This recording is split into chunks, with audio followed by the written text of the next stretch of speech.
अस्सलाम वालेकुम दोस्तों, welcome to my YouTube channel medical info. इस चैनल पे आपको मिलेंगे मेडिकल से related videos. So channel subscribe करें, नीचे दिए गए बेल आइकन को प्रेस करें ताकि हमारी लेटेस्ट आने वाली वीडियो आपके नोटिफिकेशन बार में बवक्त मिल सके।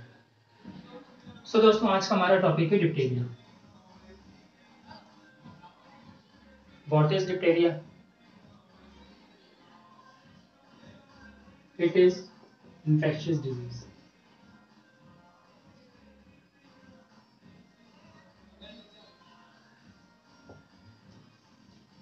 अगर बात करें इसकी डेफिनेशन की, तो डेफिनेशन के अंदर लिखा हुआ है, it is the highly acute and contagious infection bacteria disease of upper respiratory tract bacteria. Diptera है क्या? हमारे upper respiratory tract. Upper respiratory tract मतलब हमारी जो सांस का रास्ता है, जिस तरीके से जिस सिस्टम के थ्रू हम सांस लेते हैं, उसके हमारे दो पार्ट हैं। एक है अपर रेस्पिरेटरी सिस्टम और एक सेकंड है हमारे पास lower respiratory system. Upper respiratory system के अंदर हमारे पास क्या आता है? हमारी नोज, हमारे लैरिंग्स, हमारा एसोफेगस, ट्रैकिया। एसोफेगस तो खैर खाने की नाली के अंदर आता है, जबकि ट्रैकिया साथ में ही उसके चिपका हुआ होता है, जो कि हमारा आता है अपर रेस्पिरेटरी ट्रैक के अंदर। इसके अंदर अगर कोई इन्फेक्शन हो जाता है हमारे पास, डिप्टेरिया अपर रेस्पिरेटरी ट्रैक का इन्फेक्शन है। Diphtheria is characterised by greyish और yellowish membrane over tonsils, pharynx and larynx. जो हमारे लैरिंग्स हैं, जो हमारे टॉन्सिल्स हैं, अक्सर आपने सुना होगा कि बच्चों को या बड़ों को अक्सर गले आ जाते हैं, ज्यादातर बच्चों के अंदर आते हैं। तो ये टॉन्सिल्स जो है हमारे, वो इंक्रीज हो जाते हैं, जिसकी वजह से बच्चों को गले आते हैं। फेरिंग्स हमारा एक पार्ट है अपर रेस्पिरेटरी सिस्टम के अंदर। लैरिंग्स हमारा कहलाता है वॉइस बॉक्स, जहां से हमारी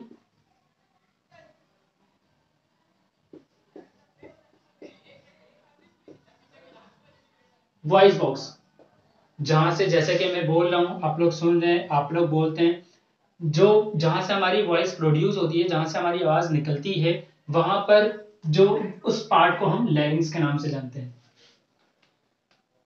होता क्या है बेसिकली, डिप्टेरिया के अंदर जो हमारे टॉन्सिल्स हैं, हमारा फेरिंग्स है, लैरिंग्स है, इसके अंदर इन्फ्लेमेशन हो जाती है। कौन से कलर की? ग्रेइश कलर की हो सकती है, या येलोइश कलर की, या व्हाइटिश कलर की, जो है वो इन्फ्लेमेशन टाइप की हो सकती है, जो कि डिप्टेरिया के एक अलग बैक्टीरिया है जो कि डिप्टेरिया कॉज करता है। अगर बात करें इसके कॉजेज की या इटियोलॉजी की, कि ये किन किन वजूहत की वजह से हो सकता है, तो पॉजिटिव एजेंट इसका क्या है? कौन सा बैक्टीरिया अगर हमारे पास अटैक करेगा, किसी बच्चे पर अटैक करेगा, तब वो बैक्टीरिया इसकी डिप्टेरिया का शिकार हो सकता है। तो उस बैक्टीरिया का नाम है कॉर्नी बैक्टीरियम। कॉर्नी बैक्टीरियम क्या है? एक ऐसा बैक्टीरिया है जो कि कॉज करता है डिप्टेरिया। डिप्टेरिया ग्राम पॉजिटिव और नेगेटिव, इन दोनों का डिफरेंस मैं लास्ट की वीडियो के अंदर बता चुका हूं। अगर किसी को नहीं पता इन दोनों के अंदर डिफरेंस, तो वो लास्ट की वीडियो देख सकते हैं। तो हमारे पास कॉर्नी बैक्टीरियम क्या है? ऐसा बैक्टीरिया है जो कि डिप्टेरिया कॉज करता है। और इस बैक्टीरिया ये को हम किस कैटेगरी के अंदर डालते हैं? ग्राम पॉजिटिव की कैटेगरी के अंदर। अगर हम बात करें इंक्यूबेशन पीरियड की, तो इंक्यूबेशन पीरियड इसका 2 to 7 डेज होता है। अगर हम बात करें ट्रांसमिशन मोड, कि ये किस किस तरीके से एक पर्सन से दूसरे पर्सन में ट्रांसफर हो सकता है, तो ये है ड्रॉपलेट इन्फेक्शन। ड्रॉपलेट इन्फेक्शन का मतलब इन्फेक्शन जो कि एक दूसरे के टच करने से, एक दूसरे के साथ गेट टूगेदर के साथ रहने से, ये बैक्टीरिया एक से दूसरे को लग सकता है। ऐसे बैक्टीरिया को हम कैटेगरी में डालते हैं ड्रॉपलेट इन्फेक्शन की। मतलब जैसे कि मैं या कोई ऐसा इन्फेक्टेड पर्सन जिसको डिप्टेरिया हो चुका है, अगर कोई पर्सन सेकंड पर्सन उसके साथ जाके बैठता है, तो उसको भी चांसेस है कि उसको भी डिप्टेरिया हो सकता है। क्यों? क्योंकि उसके अंदर, उसके अपर रेस्पिरेटरी ट्रैक के अंदर कौन सा बैक्टीरिया मौजूद है? कॉर्नरी बैक्टीरिया मौजूद है। वो क्या करेगा? जब ऑक्सीजन इनहेल करेगा और कार्बन डाइऑक्साइड को इनहेल करेगा, तो क्या होगा? ये कॉर्नरी बैक्टीरियम उस कार्बन डाइऑक्साइड के साथ ही एनवायरमेंट पे रिलीज होंगे। तो जब सेकंड पर्सन सांस को इनहेल करेगा, ऑक्सीजन जो है वो इनटेक करेगा, तो क्या हो सकता है? जो कार्बन डाइऑक्साइड हम सॉरी जब जो ऑक्सीजन हम इनटेक कर रहे हैं, उसी के साथ साथ हम कॉर्नरी बैक्टीरियम को भी इनहेल कर सकते हैं। इसी वजह से चांसेस हैं कि ये सेकंड पर्सन को भी लग सकता है, इसीलिए हम कैटेगरी में डालते हैं इसको ड्रॉपलेट इन्फेक्शन की। इसके अलावा क्या कॉज हो सकता है? इसके अलावा कॉज हो सकता है पुअर पर्सन हाइजीन।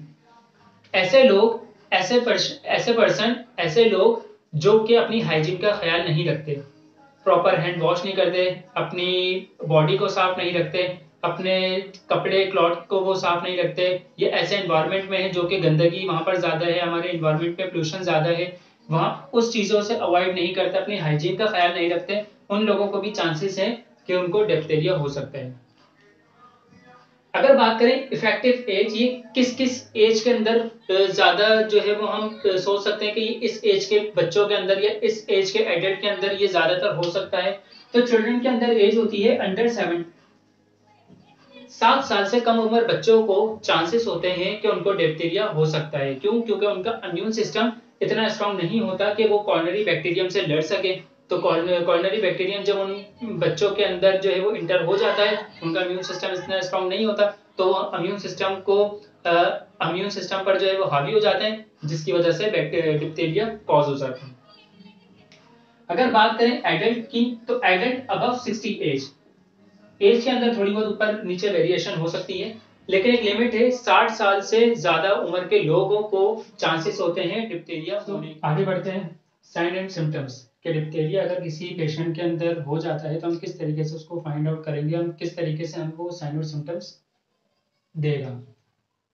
फेरेंजियल, अच्छा, अब ये साइन और सिम्टम्स किस तरीके से हम कैरेक्टराइज करते हैं, जैसे कि मैंने पहले बताया कि डिप्थीरिया जो है वो हमारा अपर रेस्पिरेटरी डिजीज है। अपर रेस्पिरेटरी जो ट्रैक है उसके अंदर जो इन्फेक्शन हो जाता है उसे हम डिप्थीरिया के नाम से जानते हैं। अब उसके साइन और सिम्टम्स अलग अलग कैटेगराइज कर दिए हैं। क्यों? क्योंकि जो डिप्थीरिया है हमारा वो 3 हिस्सों पर ज्यादा मुतासर करता है पेशेंट को। सबसे पहले उसके टॉन्सिल्स, सेकंड नंबर पे उसका फेरेंस और लास्ट में उसके लैरिंग्स। ये तीनों को ही कैरेक्टराइज करने की वजह से हमने इसके साइन और सिम्टम्स को 3 हिस्सों के अंदर डिवाइड कर दिया।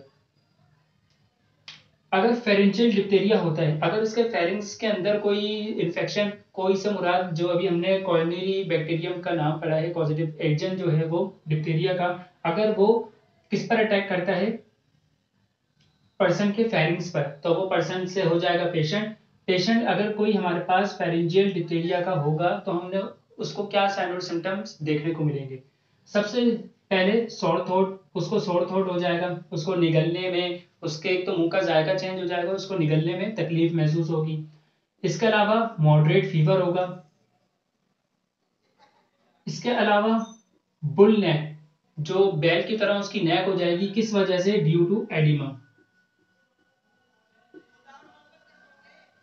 ड्यू टू एडिमा क्यों? क्योंकि हमारे पास जो सॉर थ्रोट है, जब हमारे से कुछ खाया ही नहीं जाएगा, जब हमारे मुंह का जायका ही चेंज हो जाएगा, ना हम सही से खाएंगे, ना हमारी डाइट प्रॉपर होगी, तो उसकी वजह से हमारी बॉडी जो है वो जो इंपॉर्टेंट मिनरल्स और न्यूट्रिएंट्स है उसकी हमारी बॉडी के अंदर कमी हो जाएगी। उस कमी की वजह से जो हमारी बॉडी रिएक्ट करेगी, उसकी वजह से हमें एडिमा भी हो सकता है। थर्ड नंबर पर इन्फ्लेमेशन हो जाएगी हमारी, कहां पर? Inflammation of soft grey membrane, mostly tonsils, pharynx और लैरिंग्स। पेशेंट के टॉन्सिल्स पर, फेरिंग्स पर, लैरिंग्स पर और जो हमारा जो सॉफ्ट अपर प्लेट है उस पर जो है वो इन्फ्लेमेशन कॉज हो सकती है, ग्रेइश कलर की ना। इसके अलावा क्या हो सकता है? ऑब्स्ट्रक्ट एयरवे, जाहिर सी बात है, अगर किसी के टॉन्सिल्स और फेरिंग्स या लैरिंग्स, ये जो हमारा पूरा जो रेस्पिरेटरी ट्रैक है उसके अंदर अगर कोई इन्फ्लेमेशन कहीं कॉज हो जाती है, उसकी वजह से जो हमारा एयरवे ट्रैक है, जहां से हम लोग कार्बन डाइऑक्साइड को बाहर फेंकते हैं और ऑक्सीजन को इनहेल करते हैं, वो ट्रैक हमारा श्रिंक हो जाएगा, छोटा हो जाएगा, सुकड़ जाएगा, जिसकी वजह से एयरवे ऑब्स्ट्रक्शन हो सकती है। अगर बात करें लैरिंजियल डिप्थीरिया की, अगर कोई पेशेंट हमारे पास लैरिंजियल डिप्थीरिया का होगा तो हम किस तरीके से फाइंड आउट करेंगे? उसकी वॉइस हॉर्सेंस वॉइस हो जाएगी। इसके अलावा Harsh coughing, children is extremely anxious, उसको हर्श कफिंग हो जाएगी, मतलब वो ज्यादा से ज्यादा हो जाएगा। चिल्ड्रन में भी साइनोस, साइनोस क्यों होगा? आई होप इसका जवाब आप लोग खुद भी अपने जहन में सोच सकते हो कि साइनोज पेशेंट क्यों होगा। इसकी बात हम पहले भी कर चुके हैं। जब हमारा एयरवे ट्रैक ब्लॉक हो जाएगा या वो श्रिंक हो जाएगा, हम प्रॉपर तरीके से ऑक्सीजन इनहेल नहीं कर पाएंगे, कार्बन डाइऑक्साइड को बाहर नहीं फेंक पाएंगे, तो क्या होगा, हमारी बॉडी के अंदर ऑक्सीजन की कमी हो जाएगी और उस ऑक्सीजन की कमी को ही हम साइनोज के नाम से जानते हैं।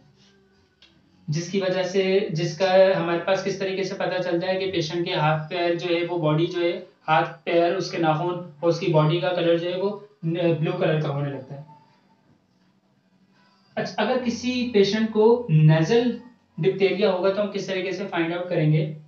नेजल डिस्चार्ज, उसकी नेजल जो है वो डिस्चार्ज होगी, उस नेजल के अंदर क्या होगा, nasal mucous membrane white colour, जो हमारी नोज की जो म्यूकस मेम्ब्रेन है वो व्हाइट कलर की हमें देखने को मिलेगी और जो नेजल है वो हमारी डिस्चार्ज होती रहेगी।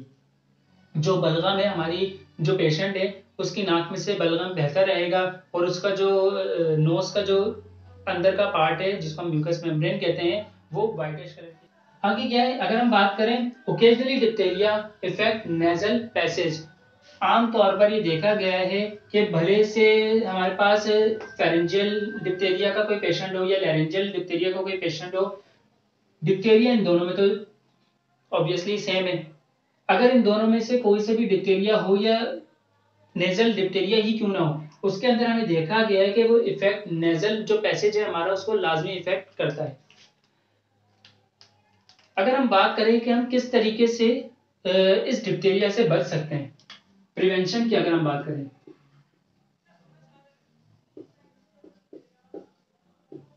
इसका नाम आप लोग खुद भी सोच सकते हो किस तरीके से प्रिवेंट कर सकते हैं। फर्स्टली तो हमें हाइजीन का ख्याल रखना है पेशेंट की। सॉरी, फर्स्ट पर हम बात करते हैं वैक्सीन की। वैक्सीन, जब न्यूबॉर्न बेबी इस दुनिया के अंदर आता है तो उसको काफी सारी वैक्सीन जो है वो लगाई जाती हैं।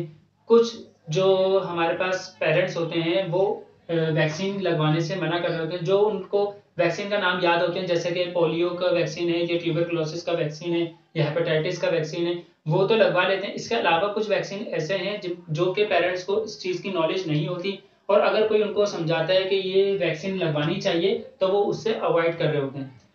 अगर वो इससे अवॉइड करते हैं तो वक्त के साथ साथ उनके बच्चों के अंदर ये डिजीज कॉज होने के ज्यादा चांसेस होते हैं, क्योंकि उनका इम्यून सिस्टम इस बात पर स्ट्रांग नहीं होता कि अगर उनके बॉडी के अंदर ये बैक्टीरिया आ जाए तो वो उससे लड़ सकें। तो वैक्सीन कौन सी लगाई जाती है? डीपीटी। हम इन तीनों पर ही बात कर चुके हैं। DPT stand for diphtheria, P stand for pertussis and T stand for tetanus। हम इन तीनों की ही लास्ट लेक्चर के अंदर बात कर चुके हैं। डिप्थेरिया का ऑलरेडी ये लेक्चर चल रहा है। तो ये एक कंबाइंड वैक्सीन है जो कि हमें इन तीनों डिजीज से बचा सकती है। बेसिकली ये जो वैक्सीन है ये करती क्या है, ये बच्चों के अंदर जो उनका इम्यून सिस्टम होता है उनके अंदर ये सलाहियत पैदा कर देती है कि अगर इन तीनों के अंदर से कोई सा भी जरासीम, कोई सा भी कॉजेटिव एजेंट, कोई सा भी बैक्टीरिया अगर उनकी बॉडी के अंदर इंटर होता है तो उनका इम्यून सिस्टम, उनके WBC इतने स्ट्रांग होते हैं, उनके अंदर जो फॉल्स बैक्टीरिया को किल करने में कामयाब हो जाती है। सेकेंडली हम क्या कर सकते हैं, अगर किसी पेशेंट को ये वैक्सीन लग भी चुकी है और उसके बावजूद भी डिप्थेरिया कॉज हो चुका है तो हम क्या करेंगे, उससे बचने के लिए वैक्सीन लगाने के बाद हम सबसे पहले हाइजीन का ख्याल रखेंगे। Hygiene is the most important thing. काफी सारी चीजें, काफी सारी डिजीज हमें हाइजीन ना करने की वजह ही सही लग रही होती है, तो हमें हाइजीन का प्रॉपर ध्यान रखना चाहिए। ये दो मेन प्रिवेंशन है। सबसे पहले हमने वैक्सीन को प्रमोट करना है कि वैक्सीन जो है वो हम अपने बच्चों को ज्यादा से ज्यादा लगवाएं। ज्यादा से मुराद कि जो जो बच्चों की रिक्वायरमेंट है, जिस तरीके से पूरा चार्ट दिया जाता है, जो कि वैक्सीनेटर हमारे पास होते हैं वो आपको गाइड कर दें, तो हमें उनकी बात सुनकर उस पर अमल करना चाहिए। सो दोस्तों, अब अगर हम बात करें कॉम्प्लिकेशन की कि डिप्थीरिया के पेशेंट को क्या क्या चीजें, कॉम्प्लिकेशन क्या क्या चीजें उनमें दिखने को मिल सकती है या डिप्थीरिया की वजह से उस पेशेंट को क्या क्या खतरा हो सकता है, तो सबसे फर्स्ट पर है हार्ट फेलियर। उसका हार्ट फेल हो सकता है। क्यों? मायोकार्डाइटिस। मायोकार्डाइटिस क्या है, हमारे हार्ट की जो लेयर्स हैं उनके अंदर से एक लेयर मायोकार्डियम कहलाती है।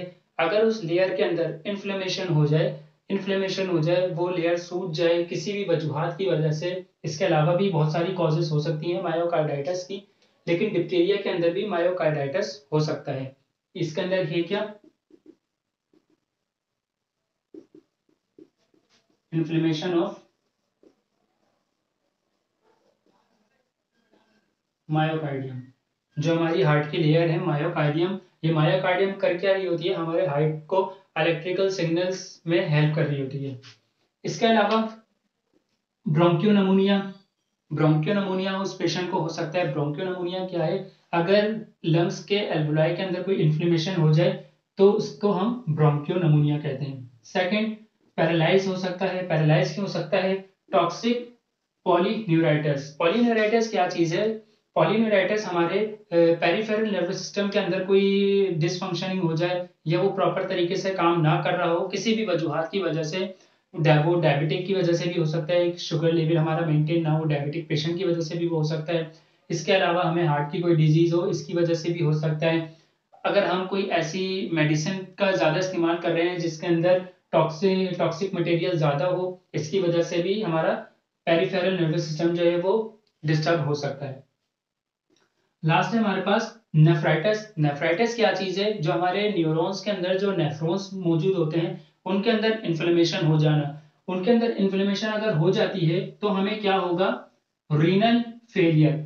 मेडिकल के अंदर आप सबको टर्म मौजूद पता होनी चाहिए कि रीनल का मतलब होता है किडनी। हम मेडिकल के अंदर रीनल को किडनी को हम रीनल के नाम से जानते हैं। फेलियर का मतलब उसका काम ना करना, तो इसका क्या मतलब है ना, रीनल फेलियर मतलब किडनी का फेल हो जाना। ये क्यों होता है, नेफ्राइटिस क्यों होता है, डिप्थीरिया की वजह से भी कॉज हो सकता है। इसके अलावा भी नेफ्राइटिस की बहुत सारी इकसाम हो सकती हैं, बहुत सारे कॉजेज हो सकते हैं। नेफ्राइटिस की हम किस तरीके से अलामत पता करेंगे, नेफ्राइटिस अगर किसी पेशेंट को हो जाए तो उसके हाथ और पैर में सूजन मौजूद होगी और उसके यूरिन का कलर चेंज हो जाएगा। तो अगर किसी भी जो पर्सन है, अगर किसी भी पर्सन को उनके हाथ पैरों में सूजन महसूस हो, उनके यूरिन का कलर चेंज हो जाए, तो उनके फौरन डॉक्टर से अपने रुजू करना चाहिए किडनी का टेस्ट करवाने के लिए, किडनी को प्रॉपर किडनी का चेकअप कराने के लिए। अगर हम बात करें नर्सिंग केयर प्लान की, एनसीपी की, कि अगर हमारे पास कोई हॉस्पिटल के अंदर पेशेंट आता है डिप्थीरिया का तो हमें उसको किस तरीके से ट्रीट करना होता है। सबसे फर्स्ट में हम क्या करेंगे, patient should be hospitalize and isolated. Isolated हम क्यों कर रहे हैं, जाहिर सी बात है उस पेशेंट को डिजीज है, हॉस्पिटल तो उसको लाजमी लेकर आना है। उसको आइसोलेट क्यों कर रहे हैं, आइसोलेट हम यूं करेंगे कि हमने जो ट्रांसमिशन मोड है वो हमने पढ़ा है कि इसका है ड्रॉपलेट इन्फेक्शन। ड्रॉपलेट इन्फेक्शन का मतलब है ये है कि ये बाआसानी एक पर्सन से दूसरे पर्सन में मुंतकिल हो सकता है, इसलिए उस पेशेंट को हम कर देंगे आइसोलेटेड।